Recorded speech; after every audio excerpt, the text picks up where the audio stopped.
باسطی ثانی کے معزز دوستوں، سابق وزیر اعظم عمران خان نے کہا ہے کہ اصل طاقت اور فیصلہ سازی اسٹیبلشمنٹ کے پاس ہے۔ عدالت پیشی کے موقع پر غیر رسمی گفتگو کرتے ہوئے چیئرمین تحریک انصاف سے پوچھا گیا کہ حکمران اتحاد کی جماعت نون لیگ نے واضح کیا ہے کہ مذاکرات وزیر اعظم شہباز شریف سے ہوں گے، مگر آپ کیوں اسٹیبلشمنٹ کو بیچ میں لاتے ہیں؟ اس پر عمران خان نے رد عمل دیا کہ اصل طاقت اور فیصلہ سازی تو اسٹیبلشمنٹ ہے نا۔ خیال رہے کہ وزیر اطلاعات مریم اورنگزیب نے گزشتہ دنوں یہ بیان دیا تھا کہ مذاکرات صرف وزیر اعظم شہباز شریف کے ساتھ ہو سکتے ہیں۔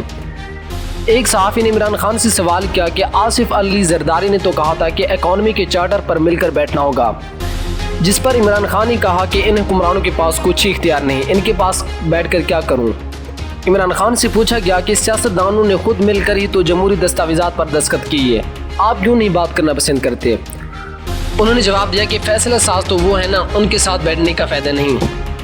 چارٹر آف ڈیموکریسی سے متعلق سوال پر عمران خان نے کہا کہ اب صورتحال مختلف ہے۔ ادھر چیئرمین پی ٹی آئی کی لیگل ٹیم کا کہنا ہے کہ وہ ڈیرہ غازی خان میں درج مقدمے میں عمران خان کی حفاظتی ضمانت کی درخواست اسلام آباد ہائی کورٹ میں دائر کر رہے ہیں۔ صحافیوں سے اس غیر رسمی گفتگو کے دوران عمران خان نے مزید کہا کہ حکومت نے جو بجٹ دیا ہے اس کو آگے کون چلائے گا؟ قرضوں پر سود وفاق کے بجٹ سے زیادہ ہے، ان کے پاس کوئی حل نہیں ہے۔ ان کا کہنا تھا کہ ملک کی آمدنی بڑھانے کے علاوہ کوئی حل نہیں، ملک کا دیوالیہ نکل گیا، انڈسٹری تباہ ہو گئی، درآمدات 13% نیچے گر گئیں، ڈالر کم ہو گئے ہیں۔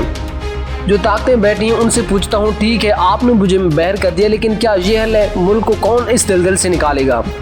آگے کا پلان کیا ہے ان کا؟ سابق وزیر اعظم عمران خان نے کہا کہ میری بہن کے اوپر 6 ارب روپے کی زمین کا الزام ہے۔ میں چیلنج کرتا ہوں کہ صحافی وہاں جا کر خود دیکھیں اور اس کی قیمت کا تخمینہ لگائیں، میں انہیں 5 ارب کی بیچ دیتا ہوں۔ انہوں نے یہ بھی کہا کہ میں نے کسی سے غداری نہیں کی، مجھ سے غداری ہوئی ہے۔ عمران خان نے دعویٰ کیا کہ سابق army chief general retired Qamar Javed Bajwa نے میری پیٹھ میں چھرا گھونپا، میں باجوہ کو ڈی نوٹیفائی کر سکتا تھا، 3 دفعہ اسے خوف تھا کہ ڈی نوٹیفائی کر دوں گا۔ انہوں نے یقین دہانی کرائی کہ وہ صحافی ارشد شریف کے قتل کے کیس میں JIT سے تعاون کریں گے۔